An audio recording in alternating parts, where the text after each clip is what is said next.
कहानी की शुरुआत तब होती है जब नोआ एक कुलीन नोबल के शरीर में जागता है। सुनने में ये काफी शानदार लगता है, लेकिन जैसे ही वह अपनी स्टेटस स्क्रीन चेक करता है, सच्चाई सामने आ जाती है और ये ऐसा रिजल्ट होता है कि चिल्लाने से ज्यादा डरावनी चुप्पी लगने लगती है। उसके सारे स्टेट्स F रैंक पर होते हैं, सिर्फ उसका वाटर मैजिक E रैंक का होता है। फिर पता चलता है कि उसका जन्म इंपीरियल रॉयल फैमिली के 13वें राजकुमार के रूप में हुआ है और सम्राट पहले से ही अपने नए वारिस से मिलने के लिए उत्सुक है। जब सम्राट को पता चलता है कि नोआ की सबसे मजबूत मैजिकल अफिनिटी पानी है, तो वह बड़ी ही कैजुअली फैसला कर लेता है कि नोआ का पहला जन्मदिन का तोहफा एक पूरा इलाका होगा, अलमरिया क्षेत्र, जहां वाटर क्लैन की बड़ी आबादी रहती है। और जैसे ही वो शब्द उसके मुंह से निकलते हैं, नोआ का रैंक वाटर मैजिक अचानक E+ में बदल जाता है। कुछ ही पल बाद सम्राट नोआ के स्टेट्स देखने की इच्छा जताता है। नोआ पसीना पसीना हो जाता है, क्योंकि ऐसे नंबरों के साथ उसे पूरा भरोसा है कि उसे सीधे महल के कूड़ेदान में फेंक दिया जाएगा। लेकिन किसी तरह जब स्क्रीन सामने आती है तो उसका वाटर स्टैट एकदम से E से चमकदार SS रैंक पर पहुंच चुका होता है। बाकी सब कुछ अब भी F रैंक पर ही था, लेकिन अब किसी को उसकी परवाह नहीं थी। एक शिशु ने अभी अभी सबसे ऊंची वाटर अफिनिटी का रिकॉर्ड तोड़ दिया था। बस यही वजह थी कि सम्राट को नोआ से गहरी लगाव हो गया। पता चलता है कि उसके वाटर मैजिक के बढ़ने की असली वजह वो तोहफा था जो उसके पुराने आदमी यानी पिता ने उसे दिया था। हालांकि अजीब बात ये थी कि उसकी प्राइवेट स्टैट स्क्रीन पर अब भी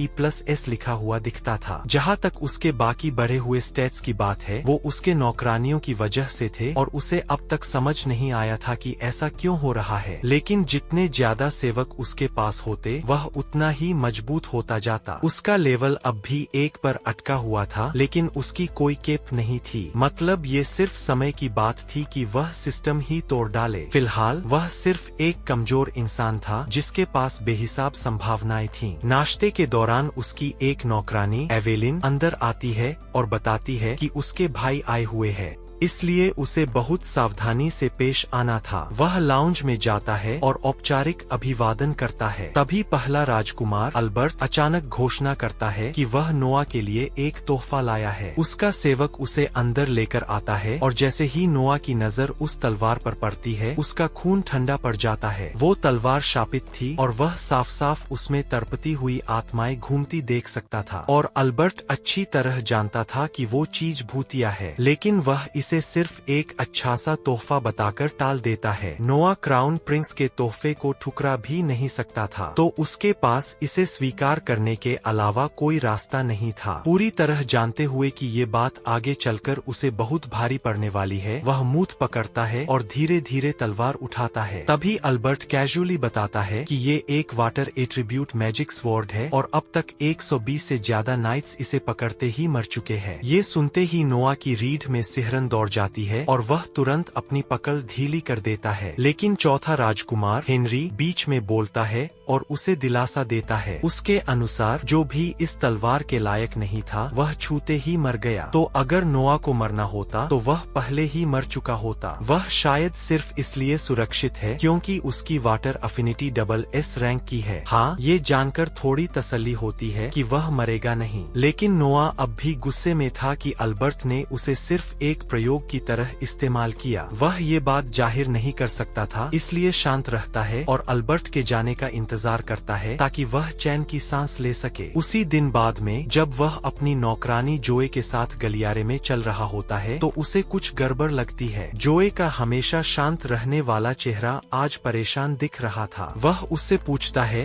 कि क्या हुआ, लेकिन जोए टाल देती है और कहती है कि वह ठीक है और उसे परेशान नहीं करना चाहती। लेकिन नोआ को यकीन नहीं होता। वह सख्ती से उसे बोलने का आदेश देता है और आखिरकार जोए सच बता देती है। जोए बताती है कि उसे कुछ समय की छुट्टी चाहिए क्योंकि उसके परिवार में इमरजेंसी है। जब नोआ पूछता है कि कैसी इमरजेंसी, तो वह बताती है कि उसके गांव में बाढ़ आ गई थी और उसकी माँ का खेत पूरी तरह तबाह हो गया। अब उसकी माँ के पास खुद को सहारा देने का कोई जरिया नहीं बचा था। जोए पैसे कमाने के रास्ते ढूंढ रही थी और उसे बताया गया कि उसका एकमात्र विकल्प रेड रेड लाइट डिस्ट्रिक्ट में काम करना है। वह छुट्टी के दौरान वही करने वाली थी, लेकिन नोआ उसी पल उसे रोक देता है क्योंकि ऐसा होने देने का सवाल ही नहीं उठता। वह कहता है कि वह उसकी माँ को नौकरी देगा और संयोग से वह खुद भी एक रियर गेट क्लोजर ढूंढ रहा था और चूंकि जोए उसकी गारंटी दे रही है तो उसे महीने के 10 रैन मिलेंगे। जोए हैरानी से उसे देखती है और पूछती है कि क्या वह मजाक कर रहा है क्योंकि 10 रैन आम सैलरी से कहीं ज्यादा है और उसने कभी ऐसी नौकरी का नाम भी नहीं सुना। वो इसलिए क्योंकि नोआ ने ये नौकरी अभी अभी बना ली थी और इससे कोई फर्क नहीं पड़ता क्योंकि पैसा उसका है और वह उसे जैसे चाहे वैसे खर्च करेगा। वह ये भी बताता है कि शहर के बाहर उसके पास एक खाली घर है जहाँ वे बिना किराए के रह सकते हैं। जोए पहले दिन से उसके प्रति वफादार रही है, इसलिए वह उसे किसी बार की वजह से ऐसी जिंदगी में धकेलने नहीं वाला। लेकिन उस आपदा की बात चल ही रही है तो एक और काम बाकी था। वह अपने बटलर डायलन को बुलाता है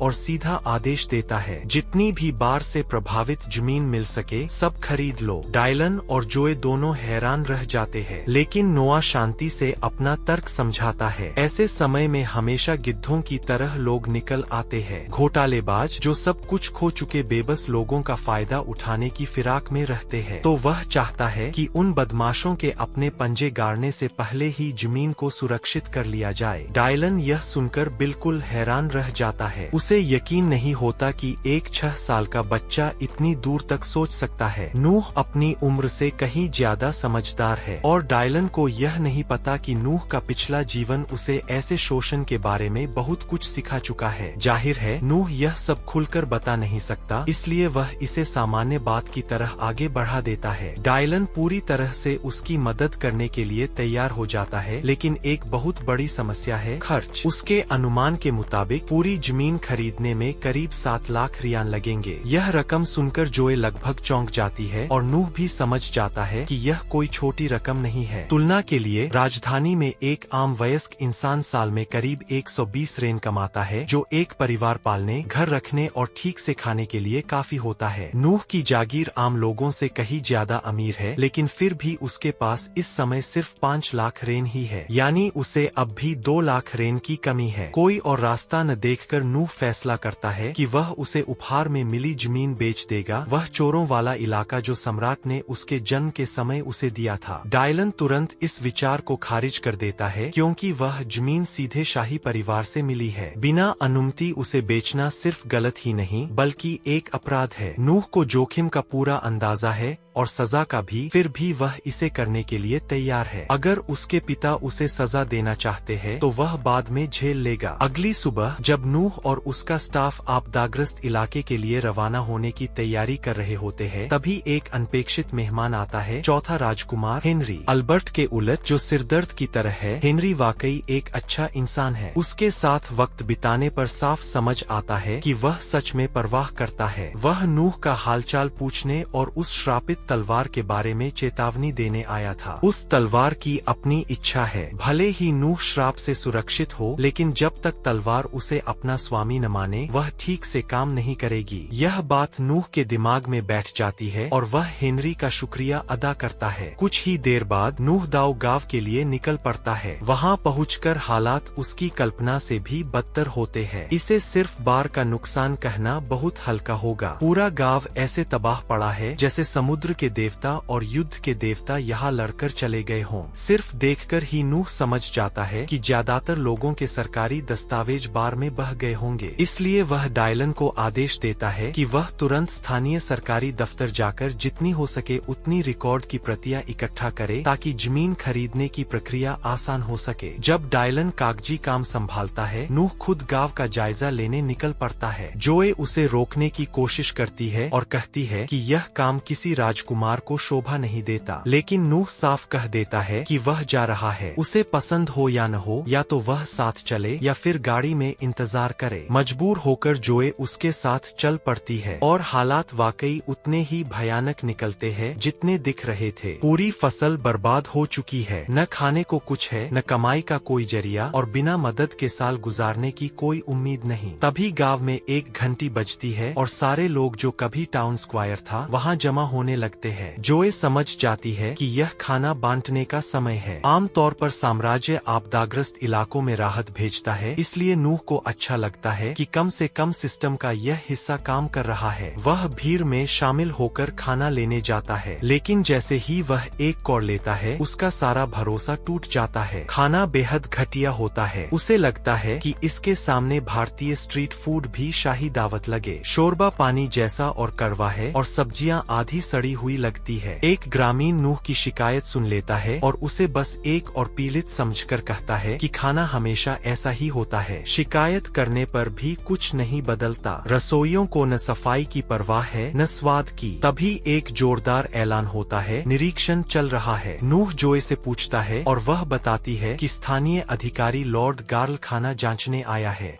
गार्ल बर्तन की ओर देखता है, समझ जाता है कि खाना बिल्कुल बेकार है, लेकिन क्योंकि उसे खुद यह नहीं खाना, उसे कोई फर्क नहीं पड़ता। वह शेफ से कहता है कि उसके लिए हवेली में ठीक ठाक खाना बना दिया जाए। शेफ मुस्कुराते हुए हामी भर देता है। साफ है कि दोनों मिले हुए हैं, लेकिन नूह यह बर्दाश्त नहीं करता। वह आगे बढ़कर गार्ल से पूछता है कि क्या गांव वालों को घटिया खाना इसलिए मिल रहा है क्योंकि वह राहत का पैसा चुरा रहा है। गार्ल नूह को एक मामूली गरीब बच्चा समझकर न तो इनकार करता है न शर्माता है। वह खुलेआम मान लेता है और हंसते हुए कहता है कि गांव वाले उसका कुछ नहीं बिगाड़ सकते। बार पीड़ितों से चोरी की शेखी सुनकर नूह का खून खौल उठता है। उसकी यह भावना इतनी प्रबल होती है कि गाड़ी में रखी श्रापित तलवार हिलने लगती है। गार्ल गुस्से में आकर तलवार निकाल लेता है और नूह को मारने के लिए आगे बढ़ता है, लेकिन इससे पहले कि वह वार कर सके, लेवियाथन तलवार अपने आप बाहर निकलकर नूह के पास उड़ आती है। नूह की अडिग इच्छा और न्याय की भावना को देखकर तलवार उसे अपना असली स्वामी मान लेती है और फिर नूह बिना हिचकिचाहट के एक ही वार में गार्ल का सिर धड़ से अलग कर देता है, राहत का पैसा चुराने और एक शाही राजकुमार को धमकाने के अपराध में। कुछ ही देर बाद गार्ल का वरिष्ठ अधिकारी रोवन वहां पहुंचता है। कुछ सिपाही नूह को गिरफ्तार करने की बात करते हैं, लेकिन जैसे ही रोवन उसे पहचानता है वह तुरंत घुटनों पर बैठकर 13वें राजकुमार को सम्मान देता है। नूह साफ शब्दों में कहता है कि यहाँ जो कुछ हो रहा था उस पर गंभीर बात करनी होगी। गार्ल को सजा मिल चुकी है, लेकिन जो बाकी लोग उसके साथ मिलकर चोरी कर रहे थे वे अभी भी मौजूद है। नूह रोवन को आदेश देता है कि वह सबका हिसाब साफ करे और अंत में वह एक और आदेश देता है, लोगों को ढंग का खाना मिले। उस दिन बाद में जब नूह पूरे गांव को खरीद लेता है, यह खबर अल्बर्ट तक पहुँचती है। वह हैरान होता है कि नूह ने लेवियाथन तलवार को बिना किसी नुकसान के संभाल लिया, लेकिन वह चिंता नहीं करता, बस मुस्कुराता है। उसके छोटे भाई ने यह परीक्षा तो पास कर ली है, लेकिन आगे और भी योजनाएं उसका इंतजार कर रही है। इसी बीच नूह को उसके पिता ने बुलाया। वह सोचकर जाता है कि उसे शाही जमीन बेचने के लिए डांट पड़ेगी, लेकिन उल्टा सम्राट उसका धन्यवाद करता है। अगर नूह ने दखल न दिया होता तो उस गांव की हालत और भी बदतर होती। अब सम्राट को साफ दिखता है कि नूह कोई साधारण राजकुमार नहीं है, वह सक्षम है। इसलिए वह उससे कहता है कि वह अपनी ताकत का इस्तेमाल साम्राज्य की भलाई के लिए करता रहे। नूह खुशी खुशी यह जिम्मेदारी स्वीकार कर लेता है। अगली सुबह नूह खुद को रेड स्ट्रीट के शांत हिस्से में चलते हुए पाता है। वह एक छोटे से छिपे हुए डाइनर की ओर जा रहा होता है, जिसके बारे में ज्यादातर पर्यटक नहीं जानते। शहर में चर्चा है कि हाल ही में वहाँ एक खास स्ट्रीट परफॉर्मर ने काफी धूम मचा रखी है और नूह यह देखने के लिए उत्सुक है कि आखिर इतनी चर्चा क्यों हो रही है। अंदर जाकर वह एक शांत जगह चुनता है और वहां बैठ जाता है, अपनी मौजूदगी को ज्यादा जाहिर किए बिना, और यूं ही कमरे पर नजर घुमाने लगता है। उसी पल गुलाबी बालों वाली एक लड़की आगे बढ़ती है और गाना शुरू करती है। उसकी आवाज डाइनर में हवा के झोंके की तरह फैल जाती है। तभी नूह उसे तुरंत पहचान लेता है। वह एलिस है, वही स्ट्रीट परफॉर्मर जिसके बारे में उसने सुना था। ध्यान से सुनते हुए नूह समझ जाता है कि उसकी आवाज बिल्कुल भी बुरी नहीं है, लेकिन संगीत का विशेषज्ञ न होने के बावजूद वह यह भी महसूस कर सकता है कि उसकी तकनीक अभी काफी कच्ची है। प्रतिभा तो है, इसमें शक नहीं, लेकिन उसे अभी लंबा रास्ता तय करना है। फिर भी एक बात बिल्कुल साफ है, वह पूरी ताकत से गा रही है। हर सुर में, हर पंक्ति में वह अपना दिल झोंक देती है। वह यह सिर्फ शौक के लिए नहीं कर रही, वह आगे बढ़ना चाहती है। अपने पास जो थोड़ा सा है उसी के सहारे जिंदा रहने की कोशिश कर रही है। अचानक डाइनर डायनर का माहौल पूरी तरह बदल जाता है जब 3 खुरदरे से दिखने वाले आदमी दरवाजा तोड़ते हुए अंदर घुस आते हैं। वे जोर जोर से चिल्लाने लगते हैं और पल भर में सारी नजरें उन्हीं पर टिक जाती है। जैसे ही उनकी नजर एलिस पर पड़ती है वे उस पर चिल्लाने लगते हैं और पूछते हैं कि वह गाना गाकर समय क्यों बर्बाद कर रही है, बजाय इसके कि अपने माता पिता के कर्ज को चुकाने का कोई असली तरीका ढूंढे। उनकी बातों पर एलिस पीछे सिमट जाती है। साफ दिखता है कि वह बुरी तरह डर गई है, जबकि वे लोग उसके और करीब आ जाते हैं। उसकी आवाज कांपने लगती है जब वह बताती है कि उसके पास अभी पैसे नहीं है, लेकिन वह कसम खाती है कि वह पूरी कोशिश कर रही है। उसके पास देने के लिए सच में कुछ भी नहीं है। वे लोग आपस में गंदी मुस्कानें बांटते हैं और इस बात पर घिनौने सुझाव देने लगते हैं कि उसके जैसी लड़की और किन तरीकों से भुगतान कर सकती है।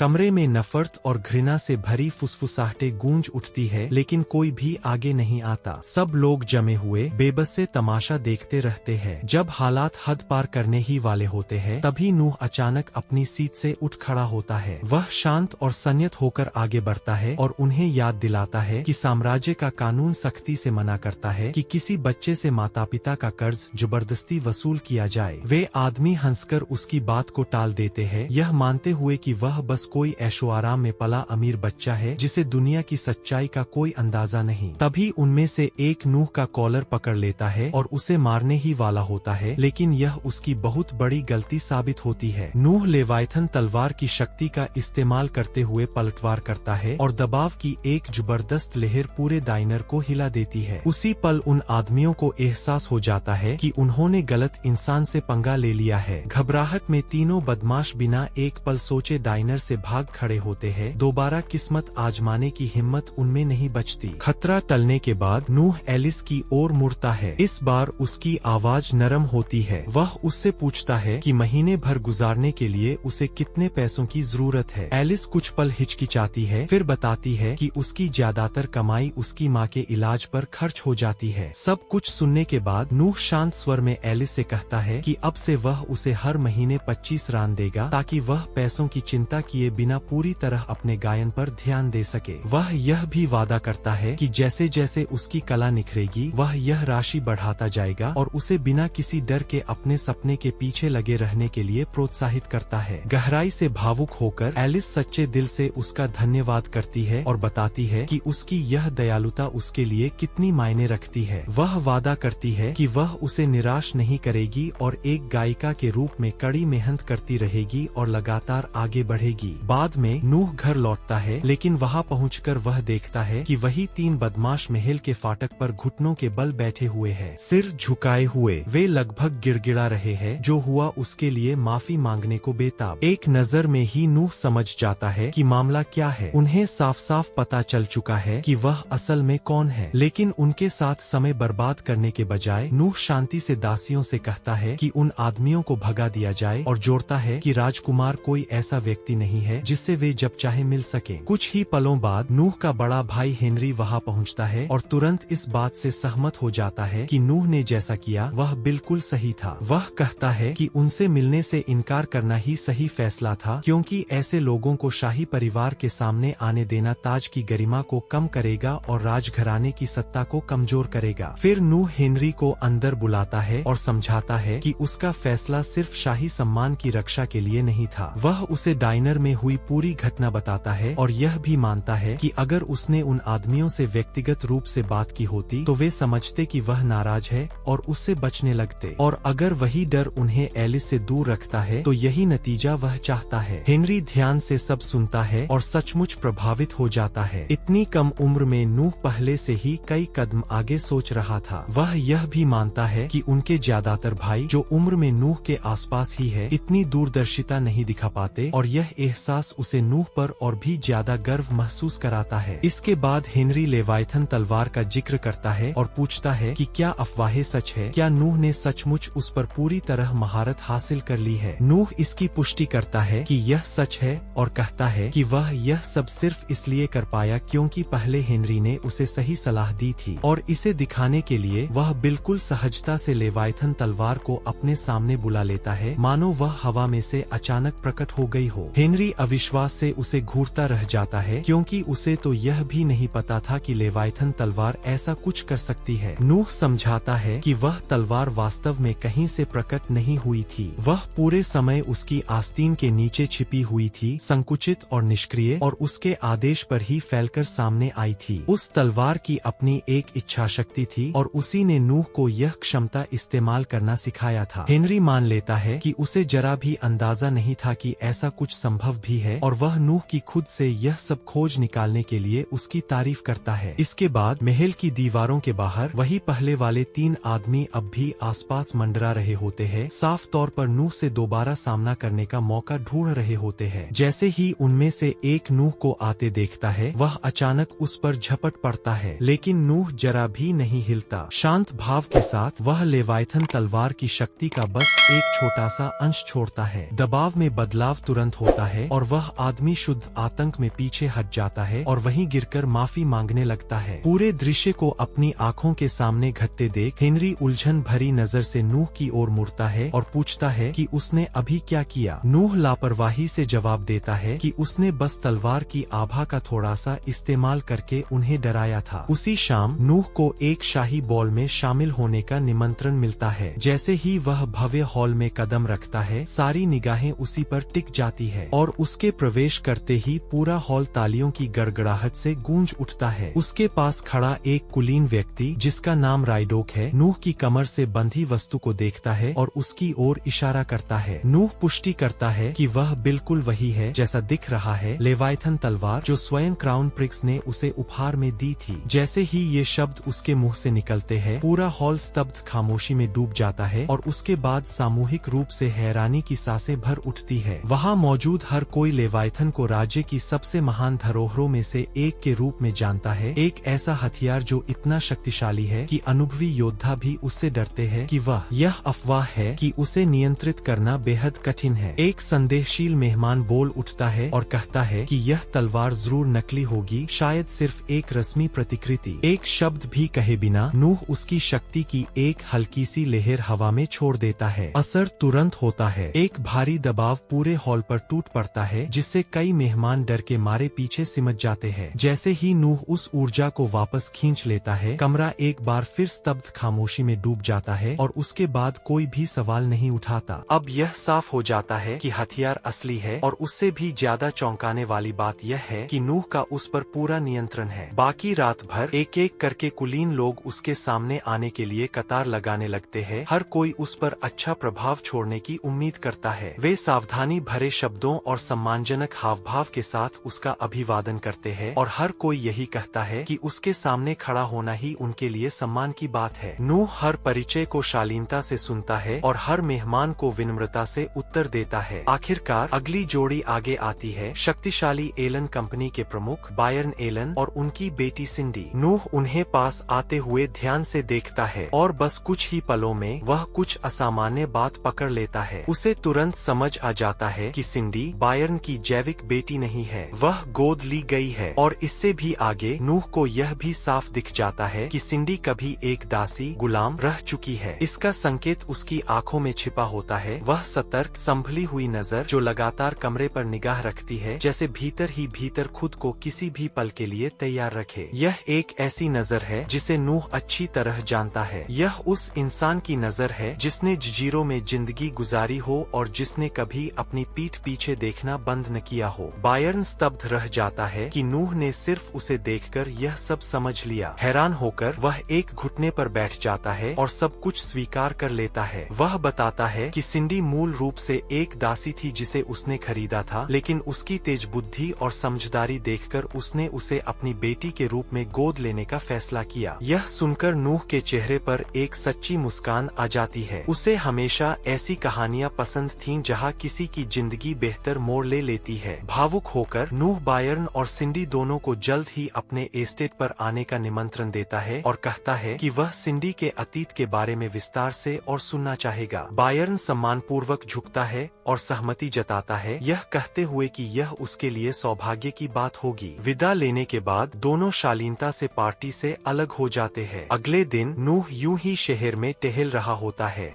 तभी अचानक उसकी मुलाकात उसके भाई ऑस्कर से हो जाती है, जो संयोग से राज्य का 8वां राजकुमार भी है। थोड़ी हल्की फुल्की बातचीत के बाद ऑस्कर सुझाव देता है कि वे दोनों साथ में एक खजाने की तलाश पर चलें, यह कहते हुए कि उसके पास उस दिन के लिए और कोई योजना नहीं है। नूह सहमत हो जाता है और दोनों कोबाल्ट स्ट्रीट नाम की जगह की ओर निकल पड़ते हैं। हालांकि नूह पहले कभी वहां नहीं गया था, लेकिन उसने उसके बारे में काफी सुना था। कहा जाता है कि वहां पूरे साम्राज्य से लाई गई दुर्लभ प्राचीन वस्तुओं की भरमार है। हालांकि ऑस्कर यह भी बताता है कि वह जगह उतनी ही बदनाम भी है, क्योंकि वहां नकली सामान की भरमार रहती है। कबाड़ के ढेर में से किसी असली चीज को पहचान पाना किसी भी सच्चे कुलीन के लिए एक बुनियादी परीक्षा माना जाता है। वे घंटों तक दुकानों और स्टॉलों में घूमते रहते हैं, लेकिन कुछ भी खास नजर नहीं आता। आखिरकार ऑस्कर आह भरता है और सुझाव देता है कि वे हार मान ले और घर लौट चले। उसी पल नूह की नजर धूल भरे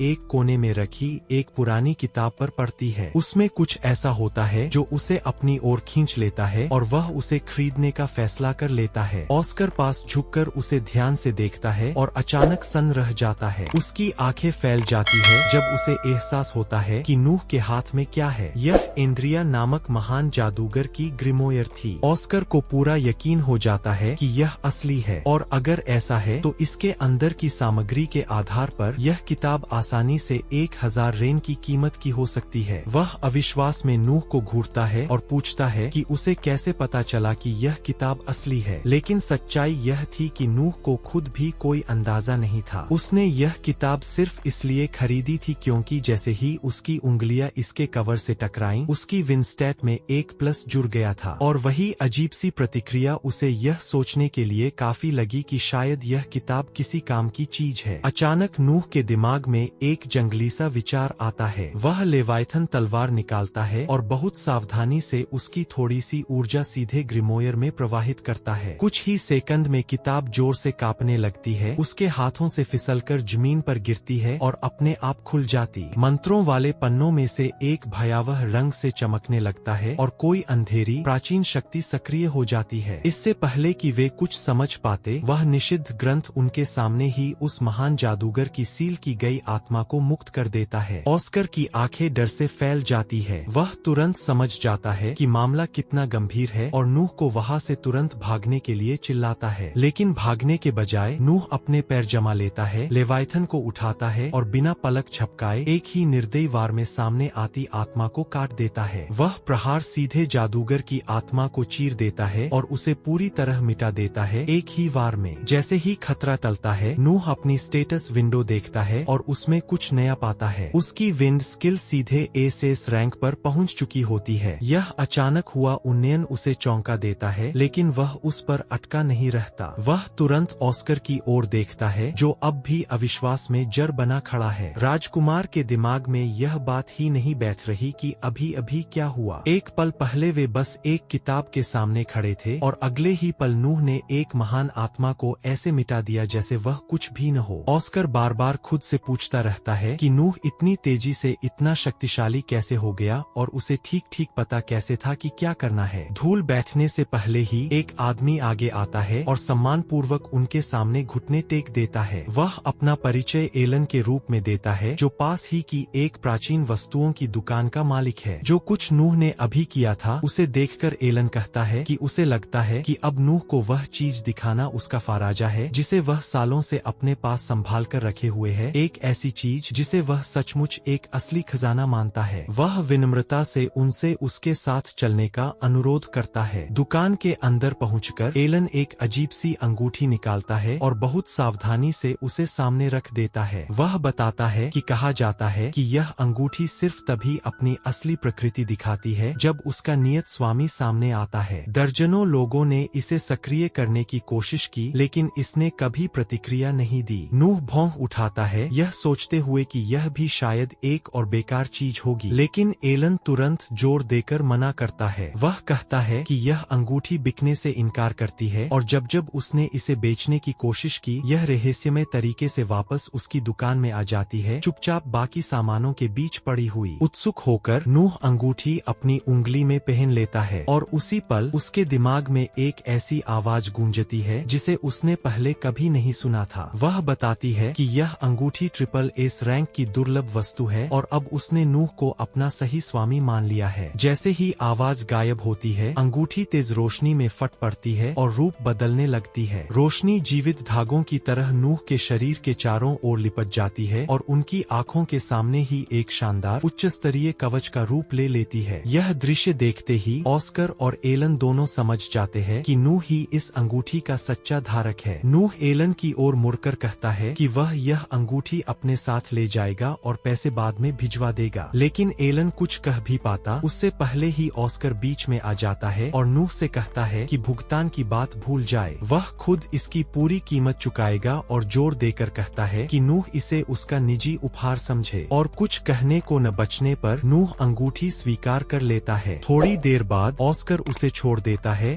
और विदा लेता है, लेकिन जैसे ही नूह दरवाजे के अंदर जाने वाला होता है, वही डाइनर वाला खुरदरा आदमी अचानक तलवार लेकर उस पर झपट पड़ता है। ब्लेड पास भी आने नहीं पाता कि अंगूठी उसके हत्यारे इरादे को भांप लेती है और तुरंत सक्रिय हो जाती है, एक ढाल छोड़ती है जो वार को पूरी तरह रोक लेती है। गाड़ी का चालक एक पल की भी देरी नहीं करता और हमलावर को जमीन पर पटककर जकड़ लेता है। ऑस्कर यह सब देखता है और स्तब्ध रह जाता है, सिर्फ अंगूठी की तेज प्रतिक्रिया से नहीं बल्कि इस बात से कि नूह ने इसे कितनी सहजता से संभाला। जिस तरह ढाल बिना हिचक सक्रिय हुई, उससे साफ हो जाता है कि नूह पहले से ही उसकी शक्ति के साथ तालमेल बिठा चुका है। उसी रात नूह फिर से डाइनर जाता है ताकि एलिस को गाते हुए देख सके। जैसे ही वह गा रही होती है, दो नशे में धुत आदमी अचानक मंच पर चढ़ आते हैं, उसे धक्का देते हैं और उस पर चिल्लाने लगते हैं। एक पल में नूह उनके बीच प्रकट होता है और आगे बढ़कर उन्हें रोकता है। लेवाइथन तलवार के एक ही वार से वह दोनों बेवकूफों को दरवाजों के पार उड़ा देता है। वे शर्म से आधे उतरे पैंट संभालते हुए भाग खड़े होते हैं। मामला शांत होने के बाद नूह मालिक के पास जाता है और उससे कहता है कि ऐसे कचरे को दोबारा अंदर न आने दे। मालिक थकी हुई सांस छोड़ता है और उदासी से कहता है कि ऐसे शराबी ही इस जगह को जिंदा रखे हुए है। नूह बात समझ जाता है और बिना एक पल सोचे पूरे डाइनर को 1000 रेन में खरीदने की पेशकश कर देता है। मालिक अविश्वास में जड़ हो जाता है, फिर कृतज्ञता से सिर हिला देता है, भावनाओं से भरकर। कुछ ही देर बाद एलिस उसके पास आती है। उसकी आवाज धीमी और अनिश्चित होती है और वह कहती है कि उसे समझ नहीं आता कि उसने उसके लिए जो कुछ किया है उसका बदला वह कैसे चुकाए। लेकिन नूह नरमी से उसे बताता है कि वह उस पर कुछ भी नहीं चुकाती, वह बस यही चाहता है कि वह गाती रहे, अपने सपने के पीछे भागती रहे और उसमें अपना पूरा दिल डाल दे। उसकी आंखें भर आती है और एक गर्मजोशी भरी दिल से निकली मुस्कान के साथ वह सिर हिला देती है। नूह फिर अपनी सीट पर लौट जाता है और बाकी रात शांति से बिताता है, उसकी आवाज की मुलायम चमक में डूबा हुआ जो पूरे कमरे को भर देती है। यहीं इस एपिसोड का अंत होता है। अचानक उसे खबर मिलती है कि हलजॉय के प्रभारी जनरल मार्ले, जिन्हें मृत समझा जा रहा था, उससे मिलने आ गए हैं। हलजॉय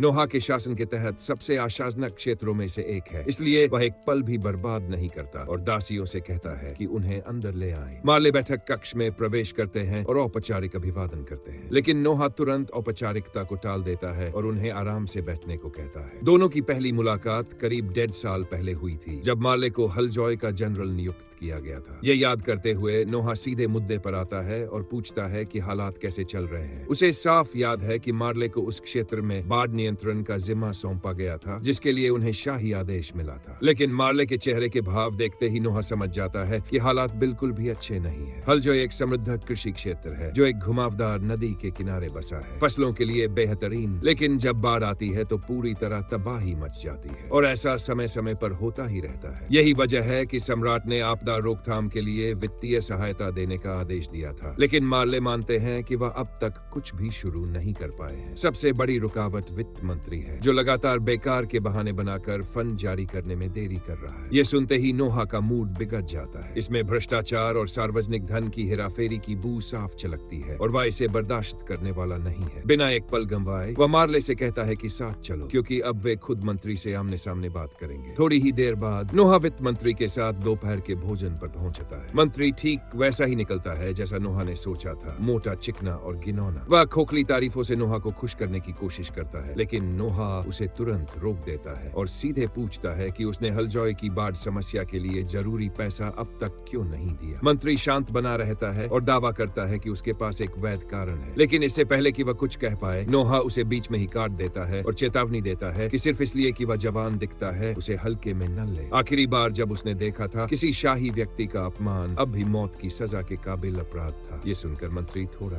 घबरा जाता है। जल्दी जल्दी वह समझाने लगता है कि पिछले साल की बाढ़ के बाद सम्राट ने दयालुता दिखाते हुए पूरे हलजॉय को कर माफी दी थी, इसलिए उसने सोचा कि जो पैसा टैक्स में बचा है उसी से इस साल की बाढ़ की समस्या निपटा ली जाएगी। नोहा उसे ऐसे घूरता है जैसे वह पागल हो गया हो। ये पिछले 6 सालों में इस दुनिया में रहने के दौरान सुनी गई सबसे बेवकूफी भरी दलील थी। नोहा साफ साफ पूछता है कि क्या वह उसे बेवकूफ समझ रहा है। कर माफी इसलिए दी गई थी क्योंकि हलजॉय की हालत इतनी खराब थी कि वह टैक्स भरने की स्थिति में ही नहीं था। ऐसे में यह कहना कि अब उनके पास अतिरिक्त पैसा पड़ा है, नोहा की बुद्धि का खुला अपमान था। मंत्री तुरंत समझ जाता है कि वह हरे दलदल में फंस चुका है। घबरा कर वह एक और बहाना खोजने लगता है। तभी वह बक देता है कि वह बाढ़ के लिए पैसा इसलिए नहीं दे सकता क्योंकि उसे वह सम्राट के लिए चाहिए। उसे लगता है कि सम्राट का नाम लेकर वह नोहा को चुप करा देगा। उसका बहाना यह होता है कि सम्राट बूढ़े हो रहे हैं और आराम करने के लिए एक शाही विला बनवाना चाहते हैं। ये नोहा के सब्र की आखिरी हद थी। वह मंत्री को घूरते हुए कहता है कि उसने अभी अभी एक गंभीर अपराध किया है। न सिर्फ उसने सम्राट को बूढ़ा कहने की हिम्मत की, बल्कि सम्राट के नाम का इस्तेमाल गबन को सही ठहराने के लिए भी किया। और सबसे बुरी बात यह कि उसका तर्क कुछ यूं था, इलाका डूब रहा है लेकिन हमें एक शानदार घर बनाना है। यह नोहा ने आज तक सुनी सबसे मूर्खतापूर्ण बात थी। मंत्री तुरंत घुटनों के बल गिर जाता है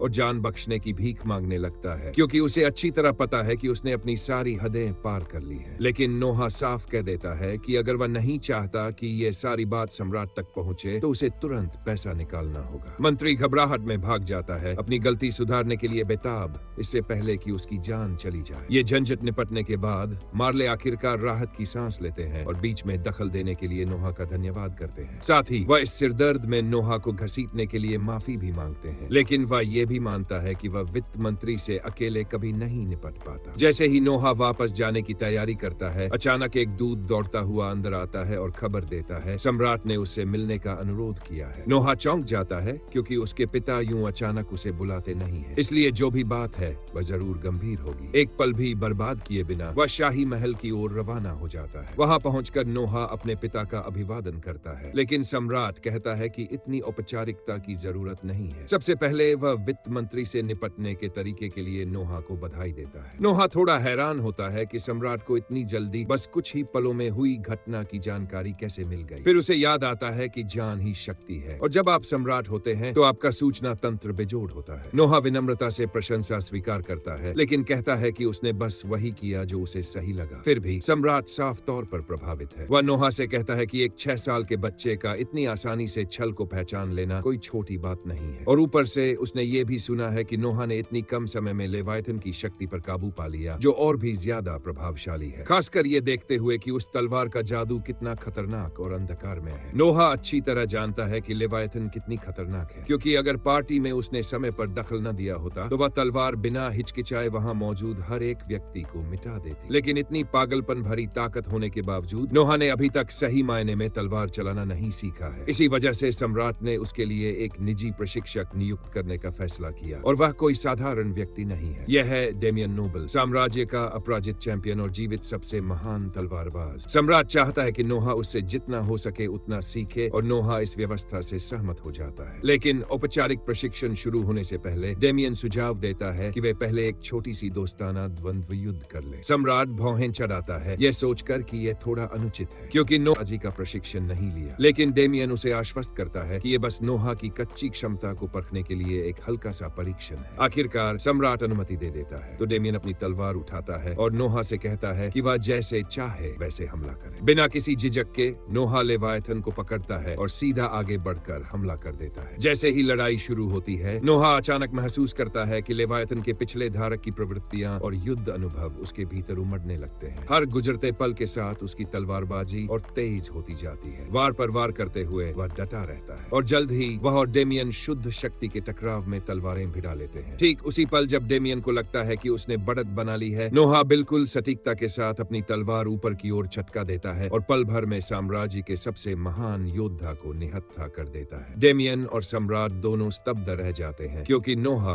पहले ही तलवार गुरु के स्तर तक पहुंच चुका है और अब उसे सिखाने के लिए किसी के पास कुछ भी नहीं बचा है। सम्राट निशब्द खड़ा रहता है, अपने 6 साल के बेटे को असली मुकाबले में एक किंवदंती को गिराते हुए देखता हुआ। फिर भी वह गर्व की एक लहर महसूस किए बिना नहीं रह पाता। इतनी अविश्वसनीय उपलब्धि के इनाम के तौर पर वह नोहा को इस साल की नाइट सिलेक्शन परीक्षा का मुख्य निर्णायक बनने का प्रस्ताव देता है और नोहा इस जिम्मेदारी को पाकर सचमुच सम्मानित महसूस करता है। नाइट सिलेक्शन एक विशाल वार्षिक टूर्नामेंट है जहां दुनिया भर से योद्धा अपनी ताकत साबित करने के लिए इकट्ठा होते हैं। साम्राज्य के भीतर सैन्य शक्ति ही सब कुछ है। क्षेत्रीय क्वालिफायर से चुने गए शीर्ष योद्धा अंतिम मुकाबले के लिए राजधानी में मिलते हैं और जो जीतता है उसे नाइट की उपाधि मिलती है। एक बार आधिकारिक तौर पर नाइट बन जाने के बाद उनका पहला मिशन सीधे मुख्य निर्णायक के अधीन सेवा करना होता है और चूंकि नोहा की शक्ति तब बढ़ती है जब उसे कोई कुशल अधीनस्थ मिलता है, वह ये देखने के लिए बेहद उत्सुक है कि ये सब कैसे आगे बढ़ता है। टूर्नामेंट आमतौर पर या तो राउंड रॉबिन या सिंगल एलिमिनेशन फॉर्मेट में होता है, लेकिन इस साल नोहा के पास एक अलग ही योजना है। वह सम्राट से अनुरोध करता है कि क्षेत्रीय क्वालिफायर पूरी तरह हटा दिए जाएं और पूरा टूर्नामेंट राजधानी में ही आयोजित किया जाए, क्योंकि वह हर एक लड़ाई अपनी आंखों से देखना चाहता है और वह किसी भी प्रतिभाशाली उम्मीदवार को सिर्फ इसलिए बाहर होते नहीं देखना चाहता कि वह वहां मौजूद नहीं था उन्हें रोकने के लिए। सम्राट उसे पूरी अनुमति दे देता है और कहता है कि वह इसे जैसे चाहे वैसे चला सकता है और इसके साथ ही नोहा अपनी नई योजना को अमल में लाने के लिए तुरंत काम में जुट जाता है। अपने निवास पर लौटकर नोहा यूं ही जोए से पूछता है कि क्या उसके गांव से कभी नाइट सिलेक्शन परीक्षा में कोई हिस्सा लेता है। वह बताती है कि लेते तो हैं, लेकिन आमतौर पर सिर्फ एक ही व्यक्ति, और वह भी सिर्फ इस उम्मीद में कि शायद कोई गांव का नाम रोशन कर दे। नोहा उसे बताता है कि उसने क्षेत्रीय प्रारंभिक चरणों को पूरी तरह खत्म करने का फैसला किया है, जिसका मतलब है कि उसका गांव जितने चाहे उतने लोगों को भेज सकता है। ये सुनकर जोए खुश तो होती है, लेकिन कहती है कि फिर भी एक बड़ी समस्या है। उनके गांव से सिर्फ एक उम्मीदवार भेजने की वजह सिर्फ संभावनाएं नहीं है, बल्कि पैसा भी है। राजधानी तक यात्रा करने और परीक्षा की पूरी अवधि के दौरान वहां रहने का खर्च वे उठा ही नहीं सकते। पूरे गांव को हर एक सिक्का जोड़कर सिर्फ उस एक व्यक्ति को भेजना पड़ता है। इसलिए और लोगों को भेजने का विचार ही व्यवहारिक नहीं है। नोआ को यह बिल्कुल पसंद नहीं है कि पैसों की वजह से किसी संभावित प्रतिभा को बर्बाद होना पड़े। इसलिए वह उसी पल फैसला करता है कि इस साल सभी उम्मीदवारों के यात्रा और रहने का खर्च वह खुद उठाएगा। ये निस्संदेह एक बहुत उदार कदम है, लेकिन साथ ही बेहद महंगा भी। राजधानी में इतने लोगों को ठहराना आमतौर पर पागलपन भरी महंगाई वाला काम होता और इतनी बड़ी रकम यूं ही उड़ाने का कोई तरीका नहीं है। लेकिन नोआ के पास पहले से एक योजना है। वह कहता है कि वह आसपास की सभी खाली इमारतें खरीद लेगा और उन्हें उम्मीदवारों को ठहराने के लिए इस्तेमाल करेगा, और अगर फिर भी जगह कम पड़ी तो वह शुरुआत से एक हॉस्टल बनवाएगा। इस तरह टूर्नामेंट खत्म होने के बाद भी जो पैसा खर्च होगा वह बेकार नहीं जाएगा। जहां तक खाने की बात है, वह अपने सभी व्यापारी संपर्कों से बात करेगा और सबसे अच्छा सौदा तय करेगा। आखिरकार नोआ बायरन को बुलाता है और पूरे ऑपरेशन का खर्चा निकालने को कहता है, लेकिन जब बायरन उसे आंकड़ा बताता है तो नोआ तुरंत चौंक जाता है, क्योंकि कीमत बहुत ही कम होती है। इतनी रकम में बायरन को कोई मुनाफा होने वाला ही नहीं था। लेकिन बायरन इसे टालते हुए कहता है कि कोई बात नहीं, वह बस राजकुमार का समर्थन करना चाहता है। नोआ इस बात पर यकीन नहीं करता, क्योंकि वह अच्छी तरह जानता है कि व्यापारी कभी कुछ मुफ्त में नहीं देते जब तक उसमें उनका फायदा न हो। इसलिए वह बायरन को सीधे टोकता है और कहता है कि नाटक बंद करे और साफ साफ बताए कि बदले में वह क्या चाहता है। बायरन इस बात से सच में प्रभावित हो जाता है कि नोआ की उम्र का एक बच्चा भी कारोबार की सच्चाई समझता है। अब जब नकाब उतर ही गया है तो वह मान लेता है कि वह चाहता है कि अगली कासल स्टाफ चयन प्रक्रिया में नोआ थोड़ी सिफारिश कर दे, बस इतनी कि बायरन के किसी आदमी को नौकरी मिल जाए। इस तरह अगर कभी किले के भीतर कोई अहम बात होती है तो बायरन सबसे पहले जान सके। नोआ इस सौदे के लिए तैयार हो जाता है और ये दिखाने के लिए कि वह गंभीर है, बायरन शपथ लेता है कि वह पूरे शाही परिवार में से सिर्फ नोआ के प्रति ही वफादार रहेगा। बायरन को अधीनस्थ बनाने से नोआ को अच्छा खासा स्टैट बूस्ट मिलता है, लेकिन जैसे ही वह अपनी स्टैट विंडो चेक करता है उसे कुछ अजीब नजर आता है। उसकी वाटर मैजिक स्टैट एक रैंक गिर गई होती है। उस स्टैट का ज्यादातर हिस्सा उस जमीन से आता है जिस पर वह शासन करता है, जिसका मतलब है कि आलमरिया में कुछ बुरा हो चुका है। नोआ तुरंत अपने पिता के पास जाता है और बताता है कि आलमरिया में कुछ गड़बड़ चल रही है। सम्राट उसकी बात ध्यान से सुनते हैं और उस पर भरोसा भी करते हैं, लेकिन फिर पूछते हैं कि नोआ को ये सब कैसे पता चला। नोआ जाहिर तौर पर अपनी स्टैट स्क्रीन के अस्तित्व का खुलासा नहीं कर सकता, इसलिए वह बात को गोलमोल रखते हुए कहता है कि वह काफी समय से कुछ संकेत महसूस कर रहा था। ये जवाब सम्राट को संतुष्ट कर देता है। फिर सम्राट बात बदलते हैं और पूरी स्थिति समझाते हैं। पता चलता है कि उस इलाके में विद्रोह पनप रहा है। वह नोआ से पूछते हैं कि क्या वह खुद इस मामले को संभालना चाहेगा, लेकिन अच्छी तरह सोचने के बाद नोआ मना कर देता है। ज्यादातर कुलीन लोग युद्ध के जरिए महिमा पाने का मौका तुरंत लपक लेते, लेकिन नोआ अपने पिता से कहता है कि हेनरी इस काम के लिए बेहतर विकल्प है, क्योंकि उसे ऐसे हालात से निपटने का कहीं ज्यादा अनुभव है। उस शाम बाद में नोआ और हेनरी एक साथ बग्घी में सफर कर रहे होते हैं। हेनरी पूछता है कि क्या वह सच में इतना बड़ा मौका छोड़ने को लेकर ठीक महसूस कर रहा है। उनके जैसे देश में एक बड़ी युद्ध जीत हासिल करके नोआ अपनी हैसियत काफी बढ़ा सकता था, लेकिन नोआ